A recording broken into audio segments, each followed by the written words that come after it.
దావీదుని తీసుకుని వెళ్ళారు. అక్కడికి దావీదుని తీసుకుని వెళ్ళారు. దావీదు తన దగ్గరున్న ఆ వాద్యమును వాయిస్తూ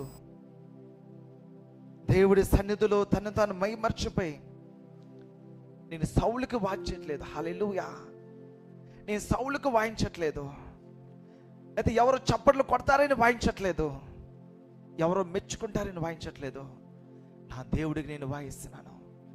ఆ వాయిద్యము దేవుడి సన్నిధిలో ఆ వాయిద్యము వాయించినప్పుడు తన పూర్ణ హృదయముతో పూర్ణ మనసుతో నిండార ప్రభువుని నింపుకొని ఆ వాయిద్యం వాయించినప్పుడు దేవుని అభిషేకము ఆ వాయిద్యంలోంచి సంగీతము వలె ఆ శబ్దము వినగానే అపవాది మీద నిప్పులు కురిచినట్టుగా అనిపించింది.